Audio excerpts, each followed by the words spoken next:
Les profondeurs émeraldines au cœur de l'été, un éclat de soleil doré baignait la côte d'une petite île exotique, perdue dans les eaux cristallines de l'archipel du mystère. Cette île, connue sous le nom de « l'île des profondeurs émeraldines », était renommée pour ses plages de sable fin et ses eaux transparentes, où chaque mouvement des nageurs semblait se dérouler dans un monde de rêve. Le professeur Édouard Lefebvre, un océanographe de renom, accompagné de son fidèle assistant Henri Dubois, était arrivé sur l'île avec une mission bien précise, étudier les courants marins et les créatures mystérieuses qui peuplaient les profondeurs sous-marines. Leur arrivée avait été marquée par une série de préparatifs méticuleux, équipements de plongée, instruments de mesure et cartes maritimes étaient soigneusement disposés sur le pont de leur petit navire. En débarquant sur la plage, le professeur Lefebvre observa l'océan avec une fascination palpable. Les vagues, parées de reflets émeraudes, dansaient doucement sous les rayons du soleil, créant un spectacle hypnotisant. La plage, bordée de palmiers qui se balançaient au gré du vent, semblait presque irréelle. Henri, préparez les équipements, ordonna le professeur avec une détermination calme. Nous devons nous immerger dans ce monde aquatique pour comprendre ses mystères. Henri, un jeune homme aux cheveux bruns en bataille et aux yeux pétillants d'enthousiasme, acquiesça et se mit au travail. Bientôt, les deux hommes se trouvèrent vêtus de combinaisons de plongée élégantes et de casques à visière. Le professeur Lefebvre ajusta ses lunettes de plongée avec soin, tandis qu'Henri vérifiait les bouteilles d'air comprimé. La première plongée débuta sous un ciel azur, où les rayons du soleil filtraient à travers les vagues, créant des motifs lumineux sur le sable sous-marin. En se glissant dans l'eau, ils furent accueillis par une fraîcheur vivifiante qui contrastait avec la chaleur du sable. Le professeur Lefebvre et Henri commencèrent à nager vers les récifs coralliens situés non loin de la côte. Chaque coup de nage était accompagné d'une sensation d'apesanteur, tandis qu'ils se déplaçaient avec une grâce presque surnaturelle.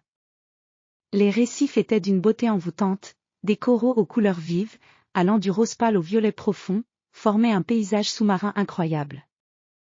Soudain, le professeur Lefebvre remarqua un phénomène étrange. « Regardez, Henri !» dit-il en pointant vers un coin du récif. Ces formations rocheuses ne ressemblent à rien de ce que nous avons vu jusque-là. Elles semblent avoir été sculptées par une main invisible. En s'approchant, ils découvrirent des cavernes sous-marines ornées de stalactites marines, où des poissons multicolores se faufilaient à travers les formations rocheuses. La lumière du soleil, filtrée par l'eau, créait des jeux d'ombre et de lumière qui donnaient aux cavernes une atmosphère mystérieuse. Ces cavernes pourraient être des refuges pour des créatures marines rares, pensa le professeur Lefebvre à voix haute. Nous devons explorer ces lieux plus en détail. Henri sortit un petit appareil de mesure et commença à prendre des échantillons d'eau. Le professeur Lefebvre, quant à lui, observait les alentours avec une attention soutenue. Il était certain que quelque chose d'extraordinaire se cachait dans ces profondeurs. Après avoir exploré les cavernes, ils continuèrent leur plongée vers une région encore plus profonde, où les coraux laissaient place à des herbiers sous-marins. Les algues, ondulant au rythme des courants, créaient un effet hypnotisant. Le professeur Lefebvre aperçut une silhouette étrange se mouvoir parmi les algues, un poisson aux écailles scintillantes, presque translucide, qui semblait se fondre dans son environnement. « Regardez cette créature, Henri !» murmura-t-il avec émerveillement. C'est un spécimen que nous n'avons jamais vu.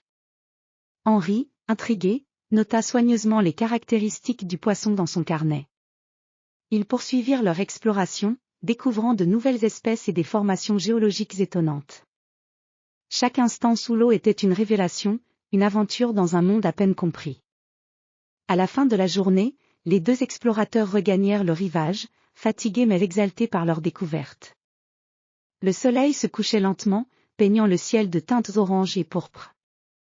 Alors qu'ils se détendaient sur la plage, ils revinrent sur leur exploration. « Cette île est un véritable trésor », déclara le professeur Lefebvre. « Nous avons découvert des merveilles qui pourraient révolutionner notre compréhension de l'océan. » Henri hocha la tête en signe d'accord, ses yeux brillants d'enthousiasme. « C'est un monde fascinant, et nous avons à peine effleuré la surface. Il y a tant à explorer encore. » La nuit tomba sur l'île des profondeurs émeraldines, et le bruit apaisant des vagues se mêla au murmure du vent dans les palmiers. Les étoiles brillaient intensément dans le ciel, tandis que les explorateurs, fatigués mais heureux, se préparaient pour une nouvelle journée d'aventure. Ainsi se termina leur première journée sur l'île, mais ils savaient que d'innombrables découvertes les attendaient encore dans les profondeurs de cet univers aquatique mystérieux.